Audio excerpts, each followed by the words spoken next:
Welcome to the Flute Show here on virtuoussheetmusic.com. I'm Robert Estrin, your host, with our special guest, Florence Estrin.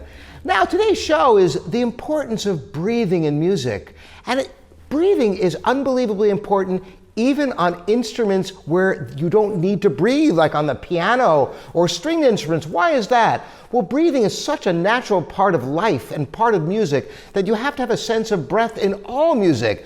But certainly on a wind instrument, you absolutely need it, just as in singing. A little bit of background. I also play the French horn, and I was lucky enough to have a phenomenal French horn teacher, Hugh Cowden, who played with the Chicago Symphony and New York Philharmonic and Boston Symphony.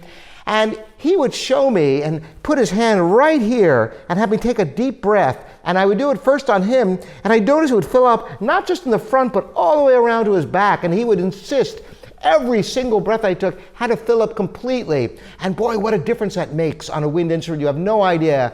So Florence is an expert at teaching breathing. She teaches it not to her flute students, but also to other instrumentalists. So good to bring up this important subject, Florence. What can you tell us about this? Well, I just wanted to talk about our history with our students. For many years, when he was also teaching French horn, we would go with them when they would go for their solo and ensemble auditions, and the last thing we'd say to them before they'd go into play was, "Don't forget to breathe." And it was kind of like a joke, don't forget to breathe, because of course we have to breathe to live, but to think consciously when you're playing and you're nervous about playing, to really open up and breathe and allow the air to come in. So one thing I want to start with is that you should always breathe through your mouth when you're playing a wind instrument, because you can get more air through your mouth than you can through your nose. And then also to keep your throat open, because when you take in a breath and your throat is open, it's nice and quiet and you can get a lot of air. But if I close my throat, it might even make a little squeak like that. So that's very, very important. And I'm sure we've all heard from time to time somebody in the middle of a performance going, and it's very annoying to listen to anyway when you're listening to a performance. So first of all, when you're playing an instrument like the flute, especially because you have to hold it, it's a little bit cumbersome compared to a lot of instruments like French horn is just sitting in your lap. A lot of flute players will, when they go to breathe, they raise their shoulders because they're thinking about filling up with air, and they fill up, and that doesn't, your shoulders don't help you at all. Only keeping them relaxed so that there's more room for the air. And the other thing is to make sure, as you were talking about filling up all the way around, your back. We always focus on the lungs being here, but if somebody came up behind you and smacked you on the back, they'd knock the wind out of you, because your lungs are right there. So really filling up everywhere.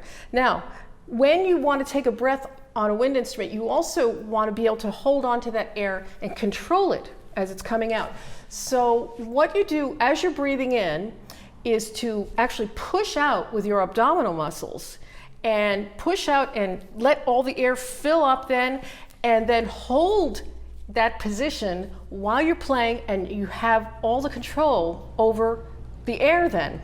And then when it's time to take the next breath, you let it out and then do the same thing again and push out those abdominals again, and you'll have much more control of your air.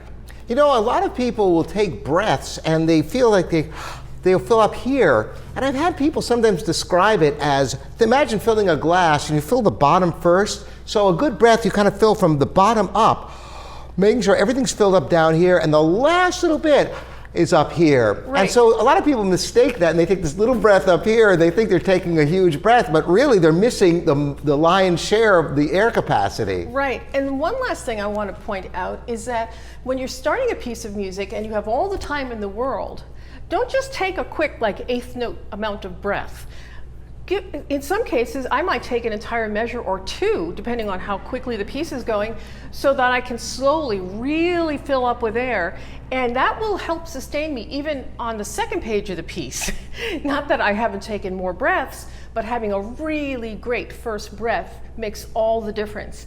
And one last thing is, when you're playing by yourself without an accompanist, Don't start breathing before you're ready to play. I've seen many students start breathing in, and their flute's not on their face yet. And then they get it set, and they've got their air in there, and they're holding on to it, and it's already losing oxygen, so it's not a very good breath that way. And these are great tips, and of course the lesson for today, everybody, is don't forget to breathe, and life is breath. So thanks for joining us. This is a great lesson for everyone. Thanks, Florence. We'll see you next time here at virtualsheetmusic.com on The Flute Show.